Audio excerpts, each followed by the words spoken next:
विश्वास के बारे में बाइबल क्या कहती है? इब्रानियों 11 का 1 हमें बताती है कि विश्वास आशा की हुई वस्तुओं का निश्चय और अनदेखी वस्तुओं का प्रमाण है। कदाचित मसीही जीवन का कोई भी अन्य घटक विश्वास से अधिक महत्वपूर्ण नहीं है। हम इसे खरीद नहीं सकते हैं, इसे बेच नहीं सकते हैं या इसे अपने दोस्तों को दे नहीं सकते हैं।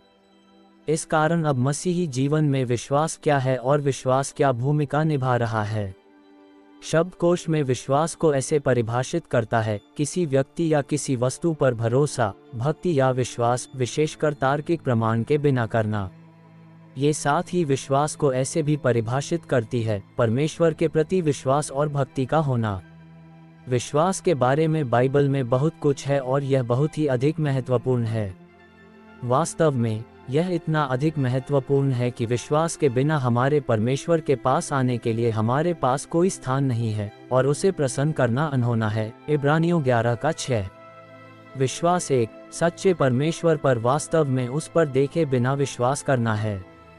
विश्वास कहाँ से आता है? विश्वास कोई ऐसी बात नहीं है जिसे हम स्वयं की सामर्थ्य से प्राप्त करते हैं। नहीं, यह ऐसा कुछ है जिसके साथ हम जन्म लेते हैं। नहीं, विश्वास आत्मिक रूप से अध्ययन या खोज में लगे परिश्रम का परिणाम होता है। इफिसियों 2 का 8 और 9 ये स्पष्ट करता है कि विश्वास परमेश्वर की ओर से एक वरदान है, इसलिए नहीं कि हमें यह मिलना ही चाहिए था, इसे अर्जित किया है या इसे पाने के लिए योग्य हैं। ये हमारे स्वयं की ओर से नहीं है, ये परमेश्वर की ओर से है। ये हमारी सामर्थ्य या हमारी स्वतंत्र इच्छा से प्राप्त नहीं है, ये हमें परमेश्वर के द्वारा उसके अनुग्रह और दया के साथ उसकी पवित्र योजना और उद्देश्य के अनुसार दिया गया है और इसके कारण वही सारी महिमा को प्राप्त करता है। विश्वास क्यों होना चाहिए? परमेश्वर ने उन लोगों के मध्य में अंतर करने के लिए एक तरीके को रूपरेखित किया है जो उससे संबंधित हैं और जो उसके ऊपर विश्वास नहीं करते, और इसे विश्वास कहा जाता है। बहुत आसान सी बात है, हमें परमेश्वर को प्रसन्न करने के लिए विश्वास की आवश्यकता है। परमेश्वर हमसे कहता है कि यह उसे प्रसन्न करता है जब हम उसके ऊपर तब भी विश्वास करते हैं जब हम देख नहीं सकते हैं।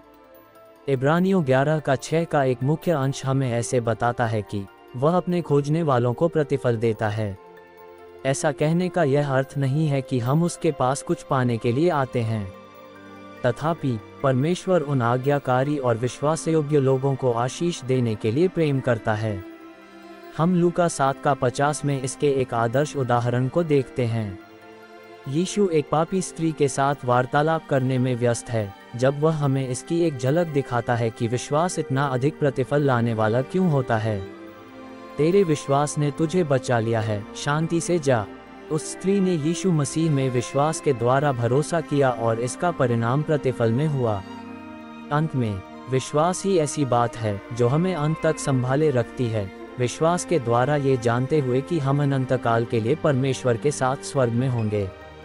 उससे तुम बिन देखे प्रेम रखते हो और अब तो उस पर बिन देखे भी विश्वास करके ऐसे आनंदित और मगन होते हो जो वर्णन से बाहर और महिमा से भरा हुआ है, और अपने विश्वास का प्रतिफल अर्थात आत्माओं का उद्धार प्राप्त करते हो। 1 पत्रस 1 का 8 और 9। विश्वास मसीहियत की आधारशिला है। परमेश्वर में विश्वास और विश्वास दिखाने के बिना हमारे पास उसके पास आने के लिए और कोई स्थान नहीं है। हम विश्वास के द्वारा परमेश्वर की उपस्थिति में विश्वास करते हैं। अधिकांश लोगों में एक अस्पष्ट, असहमतिपूर्ण धारणा है कि परमेश्वर कौन है, परंतु उनके जीवन में उसके लिए आवश्यक श्रद्धा की कमी है यदि परमेश्वर को सर्वोच्च स्थान पर ऊपर उठा लिया जाए। इन लोगों में सच्चे विश्वास की कमी है जो परमेश्वर के साथ एक अनंतकालीन संबंध को बनाए रखने के लिए अति आवश्यक है, जो उसने प्रेम करता है। विश्वास हमें कई बार विफल कर सकता है, परंतु क्योंकि यह परमेश्वर की ओर से उसकी संतान को दिया गया वरदान है, इसलिए वह परीक्षाओं और परखों के समय में आवश्यक विश्वास को प्रदान करता है कि हम ये प्रमाणित कर सकें कि हमारा विश्वास वास्तविक है और इसे तीखा और सामर्थी बना सकें।